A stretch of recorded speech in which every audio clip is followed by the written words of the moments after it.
আসসালামু আলাইকুম ওয়া রাহমাতুল্লাহ। ভালো আছেন আপনারা সকলে? আলহামদুলিল্লাহ আমিও ভালো আছি। আমরা বাংলাদেশের মানুষের ভাগ্য আল্লাহ কত ভালো রাখছে, দেখেন আমরা বাংলাদেশের মানুষের শুকরিয়া আদায় করে শেষ করতে পারতাম না। পারলে আমরা বলে নফল নামাজ পড়েন যে বাংলাদেশের সেরা তারকা সাকিব আল হাসান আমরা টিকেট খেলে।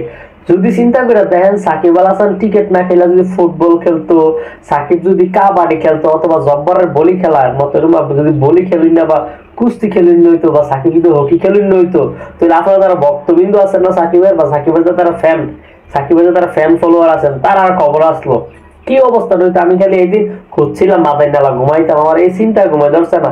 বিশেষ করে কালকে আমার অজানা দিন চাষা করে এক লগে লাগাইতেছে না, খালি চিন্তা করতে করতে ও সাকিবে তো কুমিল্লা যাবো কি কামটা জানে করে কোন জানে কি দুর্গতি লাগায়। কুমিল্লা আবার দুইখানা যাবো, একবার যাবো 14 গ্রাম, আবার যাবো কুমিল্লা শহর। আমি খাইছে গেছি রাত্রিতে কোন বেদ্যুতি করে, কারণ হাতে শটকানা দিলে হাতে হাতে কুমিল্লা মেশে চাই থাকতো না, ফিরে দুটো শটকানা দিব। হ্যাঁ তারা চিন্তা করতো না আবার কি টিকেটার নাকি আবার বড় ব্যবসায়ী নাকি আবার এমপি, এটা তার মানতো না। কুমিল্লা মেশে শটকানা দিলে ফিরে শটকানা দিয়ে লাইব।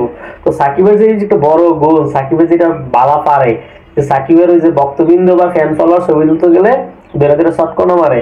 আমরা দেখছি সাকিব সাহেব যখন সাহেব এমপি সাহেব মাগুরে ইলেকশন করতে গেছে, ভক্তরা ছবি তুলতে গেছে পরে চটকাইছে। আবার এই গত পরশু দিন নারায়ণগঞ্জ মাঠও আবার খেলতে গেছিল, এক ভক্ত গেছে ছবি তুলতে, হ্যাঁ নো চটকাইছে।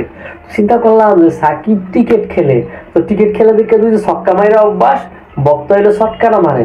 যদি সাকিব ফুটবল খেলতো তাহলে ভক্তরা ধরে লাথি মারতো, আর যদি সাকিব হকি খেলতো হকি স্টিক দিয়ে ভিড়াইতো। আর যদি সাকিব আমরা কুমিল্লার বাগা শরীফের মতো যদি গত্র গোস্ত থাকতো, কুমিল্লার বাগা শরীফ আবার কুমিল্লার যে শাহজালাল বলি তারার মতো যদি গত্র গোস্ত থাকতো, তো সাকিবের খেলা মনে ফাঁকতাম নইলে সাকিব আমজাইদে দুইরা মানুষের সিফাতে দুইরা মাইরা লাইতো। তাই মনে হয় আল্লাহ আল্লাহ কি রহমত, বাংলাদেশের মানুষের আল্লাহর খাস রহমত আছে সাকিবের টিকিট খেলে।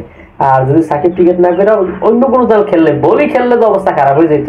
আমার মনে হয় বলে শুক্রিয়া আদায় করে। তার একটা কথা বলছি, সাকিবের কালকে হয়ে গেছে কুমিল্লা স্টেডিয়ামটা তাড়াতাড়ি সংস্কার করেন, আমি খেলাম খেলতে আইবা ভালো কথা মনে হয় না, কিন্তু এই নিয়ত করে আইবা খেলতে সটকানা মটকানা দিলে সটকানা খাই লাইবা।